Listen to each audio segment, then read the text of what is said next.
बात होगी इस वीडियो में different vitamins, mineral supplementation, electrolyte and further जो हर्बल सप्लीमेंट्स हैं उनके हवाले से कि आखिर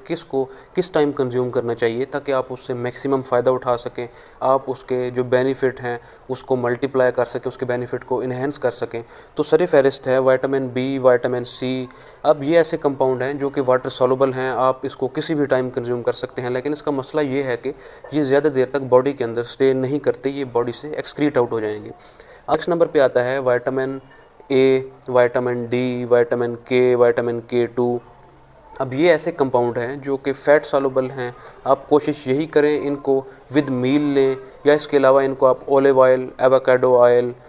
कोकोनट ऑयल या मस्टर्ड ऑयल के साथ ले सकते हैं, ताकि जो इसकी एब्जॉर्प्शन है बॉडी के अंदर वो आपको अच्छी मिले, इसकी एब्जॉर्प्शन इन्हेंस हो सके। इसके अलावा अगर आप विटामिन D3 इन प्रोडक्ट्स को बॉडी में से कैल्सिफिकेशन के प्रोसेस को रोकने के लिए, कैल्शियम को ब्लड स्ट्रीम से निकालने के लिए ले रहे हैं, तो आप कोशिश करें कि आप इनको मिल्क के साथ हरगिज़ ना लें, क्योंकि आपका ये मसला जो कैल्सिफिकेशन का किसी डिज़ीज़ की वजह से बना था। आप ब्लड स्ट्रीम के अंदर जो कैल्शियम था वो ज़्यादा हो गया था, जो न्यूरोनल शीथ थी, जो न्यूरॉन्स का प्रोसेस था, जो माइलिन शीथ थी, उसके ऊपर जो कैल्सिफिकेशन थी वो ज़्यादा थी, वहाँ पे ज़्यादा थिकनिंग हो चुकी थी। तो आप इसको प्रेफर करें कि विद मील ना लें, आप इसको एम्प्टी स्टमक लें या विद वाटर ले लें, ताकि आपका जो मकसद था आप उसमें कामयाब हो सके। अगर आप गैस्ट्रोएसोफेजियल रिफ्लक्स डिजीज़ का शिकार थे,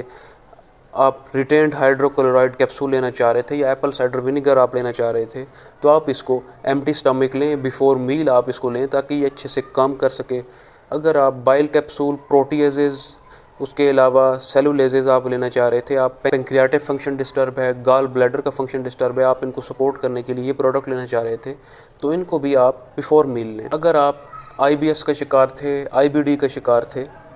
या कोई और आपको ऐसी गट की डिज़ीज़ थी, इन्फ्लेमेटरी बाउल डिज़ीज़ थी, तो इस कंडीशन में अगर आप हर्बल प्रोडक्ट्स लेना चाह रहे थे, आप कैरोटीनॉइड्स लेना चाह रहे थे, स्पेनिश लेना चाह रहे थे, आप क्लोरोफिल लेना चाह रहे थे, व्हीट ग्रास लेना चाह रहे थे, तो आप इसको भी खाने के साथ प्रेफर करें, ताकि आपका जो इन्फ्लेमेशन का प्रॉब्लम था ये रिज़ॉल्व हो सके, आपकी एब्जॉर्प्शन अच्छे से हो सके, जो गट और स्टमक की pH थी वो अल्कलाइन रहे। अगर आप अपनी डाइट में इलेक्ट्रोलाइट्स ऐड करना चाह रहे थे, आप सोडियम पोटाशियम की कमी का शिकार थे, तो आप लाइट्स को सुबह उठते वक्त लें, क्योंकि सुबह के वक्त आपके जो स्टमक की pH थी वो उस टाइम एसिडिक होती है। तो जो एसिडिक इन्वायरमेंट होती है उनमें इस तरह की कंपाउंड्स की एब्जॉर्प्शन बहुत अच्छे तरीके से होती है। कैल्शियम की कमी का शिकार थे, आपको हाइपोकैल्सीमिया था, आपके मसल के अंदर स्पैज़म रहता था, आपके जिस्म के अंदर ज़्यादा खिंचाव रहता था, तो आप कैल्शियम को विद मिल्क लें और आप इसको प्रेफर करें कि बिफोर स्लीप एट नाइट आप इसको लें, ताकि